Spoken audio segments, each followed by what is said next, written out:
moja njoo hapa.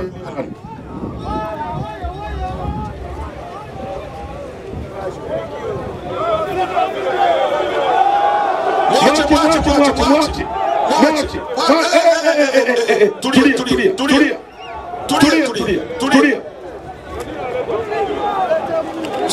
Siwapige. Tulia.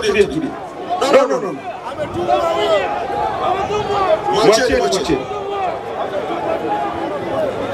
Mwacheni. Haya.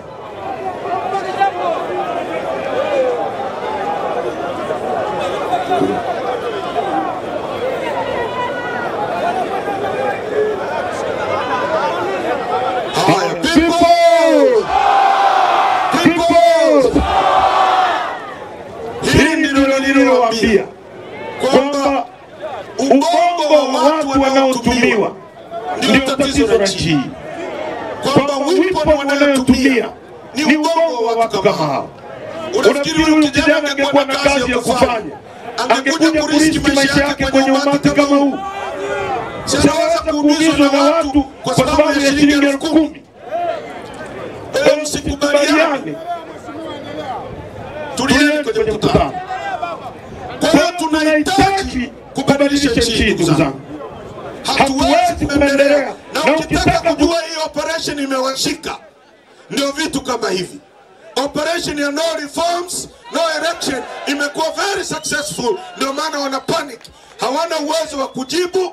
Matokeo yake ni kuandaa vigenge kama hivi ambao wanaweza kuuawa kwenye mkutano wa watu wengi kama hapa.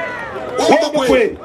Na wao wakija kwenye mkutano kama hapa, hawawezi hata kupata watu. Lazima watu watolewe Iguguno, sio watolewe wapi, watolewe ndio waletwe kwenye mkutano kama huu. Hadi wanafunzi ndio wanakuja kwenye mkutano. Kwa hiyo ndugu zangu wa Singida, tuungane tubadilishe hali hii. Hata huyo kijana ni wa kumhurumia, uongo kweli, kwa sababu amepigika, anapigania tumbo chakula cha siku moja. Sisi tunaona mbele zaidi, tunataka tumpiganie yeye apate ajira ya kufanya. Akiwa kwenye kiwanda hawezi kutumwa kuja kufanya haya, atakuwa kwenye kazi yake na anaingiza kipato, uongo kweli. Akiwa kwenye mgodi atakuwa anafanya mfukoni, hata kubali kutumiwa namna hii. Ndio maana tunasema hatutakubali kwenda kwenye uchaguzi wa watu wajinga kama hao ambao wanatumiwa namna hii.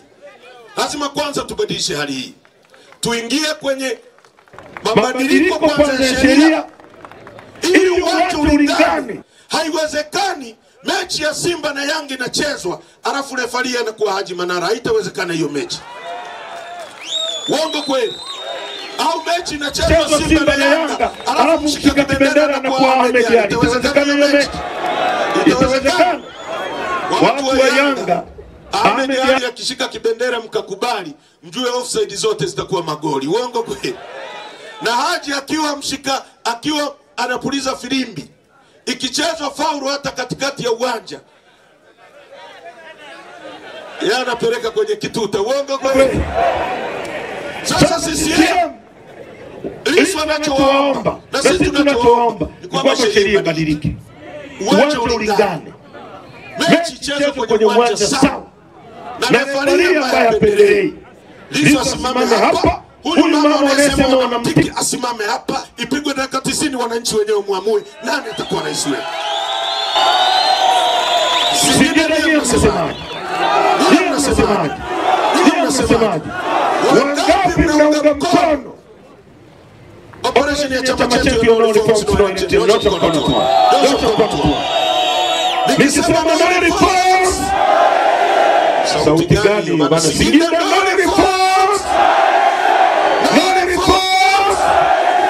ndio msimamo wa nchi huo. Ndicho tunachohitaji, kwamba uwanja ulingane, tucheze mechi ambayo haina upendeleo. Haiwezekani mtu ambaye mabango yake yamebandikwa nchi nzima, tunapomwambia twende kwenye mechi na ulingana, anaogopa, anaanza kutumia vikundi, wanamkamata Lissu. Yeye alikuja na 4R. 4R maana yake nini? Moja ilikuwa ni resilience, Resilience Kiingereza, kwa Kiswahili maana yake nini? Uvumilivu na ustahimilivu ili akosolewe. Reconciliation, kutibu majeraha. Watu waliopigwa risasi, watu waliotekwa, watu walioumizwa, awatibu majeraha. Reforms, kubadilisha sheria ili tufanye utaratibu mpya. Na review ni kujenga upya. Leo reconciliation ni kwa watu wanatekwa kila kona, wako kweli. Mtu mmoja, binadamu mmoja akipotea, madhara yake ni makubwa mno. Binadamu halinganishi na kitu chochote, kwa sababu binadamu kila unachoona duniani kimeundwa kwa sababu ya kufanya maisha ya binadamu yawe rahisi zaidi. Gari imeundwa kwa ajili ya binadamu, sio wewe kwa ajili ya gari. Nyumba ikijengwa ni kwa ajili ya kukufanya wewe binadamu usinyeshe mvua, usipigwe baridi. Kwa hiyo kila kitu duniani ni kwa ajili ya kufanya maisha yetu yawe rahisi zaidi. Tunaelewana ndugu zangu? Leo anapotekwa huyu shehe, unajuaje kama huyu shehe angezaa mtoto, alafu huyo mtoto ndiye akavumbua dawa ya ukimwi ikaokoa dunia nzima? Unajuaje? Mtu mmoja ndiye aliyeunda ndege, mtu mmoja ndiye aliyeunda gari. Unajuaje kama mtoto wa Mdude Nyagali angeweza kuunda, akazaliwa, akatengeneza dawa ya kansa ikaokoa dunia nzima hii? Unajuaje? Au angeweza kuzaliwa akatengeneza dawa ya ukimwi nikasaidia dunia? Anapotea mtu wa kwanza, wa pili, wa tatu, wa nne, mamia ya watu wamepotea. Rais ambaye ni amiri jeshi mkuu, wajibu wake namba moja ni usalama wa watu, hasemi chochote. Gwajima anasema watu wanatekwa, anafungiwa kanisa. Kosa lake nini? Kosa lake nini? Kwani kazi ya makanisa ni nini? Si ni kupinga dhambi? Kuteka watu sio dhambi na dhambi. Kuua watu ni kitu cha halali. Kosa ni nini ya Gwajima? Tusikubaliane na hali hii. Lazima tubadilishe nchi hii. Tuirudishe kwenye mikono ya wananchi. Tuwatengenezeni ajira, tufufue viwanda, tubadilishe nchi hii. Nchi ya upendeleo. Wazee wetu wanateseka nchi hii. Na ndio maana Chadema tumesema tukishika mamlaka ya nchi hii, hawa watumishi wa serikali hao wakitimiza miaka 60 wanastaafu. Uongo kweli? Japo mishahara yao kidogo. Walimu wakitimiza 60 anastaafu. Askari akitimiza 60 anastaafu. Hata mimi nilipokuwa mbunge baada ya miaka 5 nilistaafu, nilipewa pension. Uongo kweli? Kwa nini?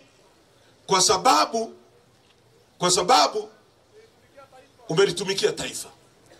Ndio maana wanalipwa. Lakini kwa nini watumishi wa serikali ndio wanatumikia taifa? Fundi anajenga nyumba ambayo Ikulu ambayo rais anaishi, anafanya nini kama sio kujenga nchi? Anajenga nchi. Mkulima analima chakula ili askari wale na walimu wale na rais yale, huyo anafanya nini kama alitumikia taifa? Anajenga nchi. Bodaboda anaituendesha, mchoma mkaa anaituchomea mkaa, naye anajenga taifa. Ndio maana Chadema tumesema tutaanzisha universal pension kwa kila atakayetimiza miaka 60 atalipwa pension na serikali, kwa sababu kila mmoja anatumikia taifa kwa njia yake. Dereva wa lori anatumikia taifa, fundi ujenzi anatumikia taifa. Kila mtu anachofanya kwenye nchi hii ni kwa ajili ya kujenga nchi hii. Tunahitaji mtuunge mkono. Tungeni mkono tubadilishe nchi hii. Tungeni mkono.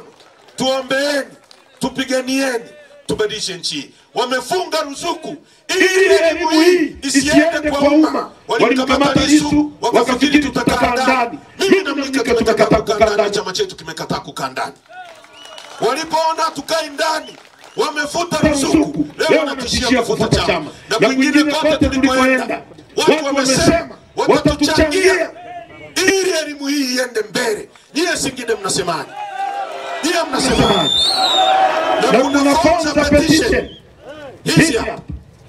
Kila mtu asaini. Tunahitaji saini milioni 1 na milioni 15.